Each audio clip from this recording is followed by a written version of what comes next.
नमस्कार दोस्तों, जय श्री कृष्ण, राधे राधे। दोस्तों, आपको यह जानकर काफी हैरानी होगी कि अगर हफ्ते के इस खास दिन महिलाएं बाल धो लेती हैं, तो पति मालामाल हो जाते हैं।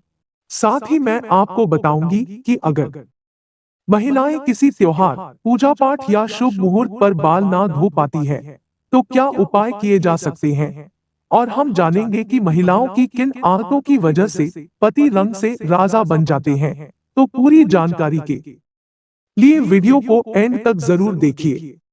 हिंदू धर्म शास्त्रों में अनेकों परंपराओं और रीति रिवाजों को विशेष महत्व दिया जाता है। शादी, विवाह और अंतिम संस्कार के अलावा कई ऐसी परंपराएं भारतीय हिंदू समाज में आज भी विद्यमान है, जिनका अनुसरण प्रत्येक भारतीय पुरुष अथवा महिलाएं करती है। इसी के अनुसार सुहागिन महिलाओं को प्रतिदिन कुछ कार्य करने से पहले शुभ अशुभ का विशेष ध्यान रखना पड़ता है। आप तो जानते ही होंगे कि सुहागिन महिलाओं द्वारा विशेष दिन के अलावा धर्म शास्त्रों में उनके बाल धोने को निषेध माना गया है। तो दोस्तों, जानते हैं इसके बारे में सप्ताह के कुछ विशेष दिन यदि सुहागिन महिलाएं अपने बाल धोने से उनके पति पर बाधा आ सकती है, यहाँ तक कि आपकी संतान और परिवार को भी कष्ट हो सकता है। तो आइए आप भी जानिए कि किस दिन सुहागिन महिलाओं को बाल नहीं धोने चाहिए और किस दिन बाल जरूर धोने चाहिए। लेकिन वीडियो शुरू करने से पहले कि अगर आपने हमारे चैनल को अभी तक सब्सक्राइब नहीं किया तो सब्सक्राइब जरूर करें और साथ में ही बेल आइकन को भी प्रेस कर दें, ताकि हमारे चैनल पर अपलोड होने वाली न्यू वीडियो सबसे पहले अपडेट आपको मिलती रहे। दोस्तों, सबसे पहली बात यह है कि बुधवार के दिन विशेषकर कुंवारी लड़कियों को बाल नहीं धोने चाहिए। यदि कोई कुंवारी लड़की बुधवार के दिन अपने बालों को धोती है, उसके भाई पर कोई बड़ी आफत आ सकती है, जिसका आप अंदाजा भी नहीं लगा सकते। इसीलिए जितना संभव हो सके बुधवार के दिन कुंवारी लड़कियों को बाल नहीं धोने चाहिए। दूसरी बात, यदि कोई सुहागिन महिला बृहस्पतिवार के दिन अपने बालों को धोती है तो उसके पति की आयु घटती चली जाती है। सुहागिन महिलाओं को भूलकर भी बृहस्पतिवार के दिन बाल नहीं धोने चाहिए और ना ही बृहस्पतिवार के दिन नाखून और बाल आदि काटने चाहिए। ऐसे में आपको बृहस्पतिवार के दिन घर में पोछा भी नहीं लगाना चाहिए और ना ही बृहस्पतिवार के दिन कपड़े आदि धोने चाहिए। अगर आप ऐसा ही करती है तो आपके परिवार पर बहुत बड़ी विपदा आ सकती है। तीसरी बात, यदि कोई शादीशुदा महिला सोमवार के दिन बाल धोती है तो उसकी बेटियों और बेटों पर कोई बड़ा संकट आने की संभावना बनी रहती है। परिवार को किसी बड़े आर्थिक संकट का सामना करना पड़ सकता है। ऐसे में शादीशुदा महिलाओं को सोमवार के दिन भी बाल नहीं धोने चाहिए। चौथी बात, तो चलिए दोस्तों अब आपको बता दें कि किस दिन बाल जरूर होने चाहिए। तो वह दिन है शुक्रवार। शुक्रवार को बाल जरूर धोएं। शुक्रवार को बाल धोना बहुत ही शुभ माना जाता है। तो महिलाएं इस दिन को एक नियम की तरह ही बना ले ताकि उन्हें धन धान्य और सुख संपत्ति की प्राप्ति हो। पांचवी बात, यह सदैव याद रखें कि अगर आप किसी वार का व्रत रखते हैं तो उस दिन भूल से भी बाल ना धोई। जैसे अगर आपने सोमवार का व्रत रखा है तो उसके एक दिन पहले बाल धोकर आप शुद्ध हो जाएं। जिस दिन व्रत रखते हैं उस दिन बाल कदापि न धोएं और अगर किसी कारणवश आपको उस दिन बाल धोने पड़ जाए तो आप यह उपाय कर सकते हैं। आप अपने बालों में कच्चा दूध लगाकर बाल धो सकते हैं। छोटी बात, अगर महिलाएं किसी त्योहार पर शुभ मुहूर्त या पूजा में बाल नहीं धो पाए तो महिलाएं ऐसे में अपनी मांग में सिंदूर लगाकर पूजा में शामिल हो सकती है। इससे बाल धोने का दोष नहीं लगता।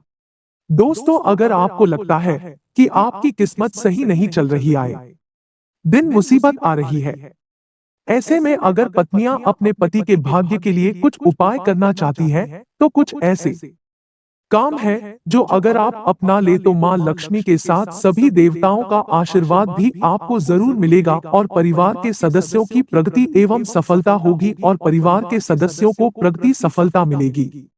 घर में सुख शांति और समृद्धि आती है। तो चलिए दोस्तों जान लेते हैं इन चमत्कारी उपायों के बारे में। रोज सुबह उठकर अपनी हथेलियां देखें। रोज सुबह जब आप उठे तो सबसे पहले दोनों हाथों की हथेलियों को कुछ क्षण देखकर चेहरे पर 3-4 बार तेरे धर्म ग्रंथों के अनुसार हथेली के ऊपरी भाग में माँ लक्ष्मी, बीच में माँ सरस्वती व नीचे के भाग में भगवान विष्णु का स्थान होता है। इसीलिए रोज सुबह उठते ही अपनी हथेली देखने से भाग्य चमक उठता है और कई तरह के सुनहरे अवसर भी मिल सकते हैं। पहली रोटी गाय को, जो भोजन के लिए बनाई जा रही रोटी में से पहली रोटी गाय को दे। धर्म ग्रंथों के अनुसार गांव में सभी देवताओं का निवास माना गया है। अगर प्रतिदिन गाय को रोटी दी जाए तो सभी देवता प्रसन्न होते हैं और आपकी हर मनोकामना पूरी कर सकते हैं। सुबह झाड़ू पोछा करें। घर को हमेशा साफ स्वच्छ रखना चाहिए। रोज सुबह झाड़ू पोछा करें। सूर्यास्त के बाद झाड़ू पोछा नहीं करना चाहिए। ऐसा करने से मां लक्ष्मी रूठ जाती है और व्यक्ति को आर्थिक हानि का सामना करना पड़ सकता है। धर्म ग्रंथों के अनुसार जो व्यक्ति सूर्यास्त के बाद झाड़ू पोछा करता है, दीदी लक्ष्मी उस घर में निवास नहीं करती और वहां से यह चली जाती है। पीपल पर जल चढ़ाएं। रोज सुबह स्नान आदि करने के बाद पीपल के पेड़ पर एक लोटा जल चढ़ाएं। पीपल में भगवान विष्णु का वास होता है। रोज यह उपाय करने से भगवान विष्णु प्रसन्न होते हैं और शुभ फल प्रदान करते हैं। इस पेड़ का महत्व इसी बात से जाना जा सकता है कि अर्जुन को गीता में उपदेश देते हुए भगवान श्री कृष्ण ने स्वयं को पेड़ों में पीपल बताया था। घर खाली हाथ ना जाए। बाहर से जब भी आप घर में प्रवेश करें तो कभी भी खाली हाथ ना जाएं। घर में हमेशा कुछ ना कुछ लेकर प्रवेश करें, चाहे वह पेड़ का पत्ता ही क्यों ना हो। दोस्तों, अपना एक नियम ही बना ले कि जब भी घर से बाहर जाएं तब घर वापस आते समय कुछ ना कुछ लेकर ही आए, फिर चाहे वह कोई भी चीज हो। पत्नी व बच्चों को खुश रखें। अक्सर घर या बाहर के तनाव में अनजाने में हम सबसे ज्यादा प्रताड़ित अपने परिवार को ही करते हैं। लेकिन याद रखें, पत्नी और बच्चों की आंख में आंसू अगर आपकी वजह से आते हैं जो तरक्की के रास्ते बंद हो जाते हैं। अतः परिवार को खुश रखना ही सबसे सटीक उपाय है। दोस्तों, लक्ष्मी माँ को चंचला भी कहते क्योंकि यह एक स्थान पर टिककर नहीं रह सकती। महालक्ष्मी की एक बड़ी विशेषता यह भी है कि यह जितना कठिन तप से प्रसन्न होती है उतना ही सरलता से रूठ भी हो जाती है। कहने का तात्पर्य यह है कि लक्ष्मी की कृपा प्राप्ति बनाए रखने के लिए सदैव शास्त्रों में बताए गए नियमों का पालन करना चाहिए। अन्यथा एक छोटी सी गलती से लक्ष्मी माँ रोस्ट होकर चली जाती है। आपने देखा ही होगा कि बड़े खास बात से रहने वाले साहूकार और सेठ एक पल में कंगाल होकर रास्ते पर आ जाते हैं।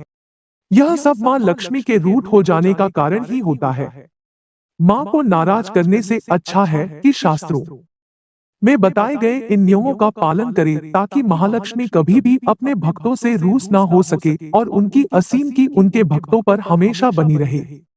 जैसा कि हम सब जानते ही हैं कि धन को लक्ष्मी का स्वरूप माना गया है।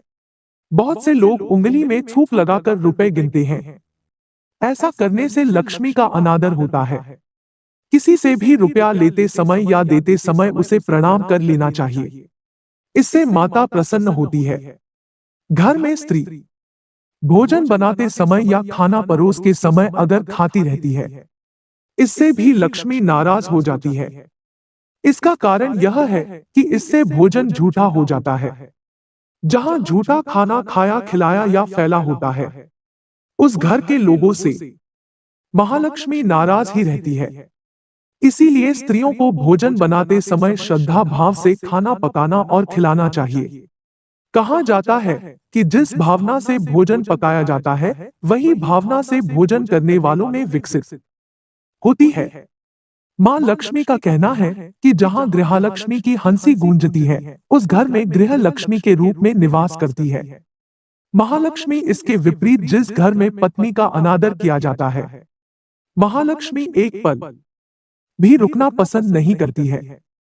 पत्नी का अनादर करने वाला परोक्ष रूप से लक्ष्मी का अपमान करता है। इसीलिए दोस्तों को अगर आप भी अपने घर की औरतों से रुष्ट होकर बात करते हैं, तो ऐसा बिल्कुल ना करें।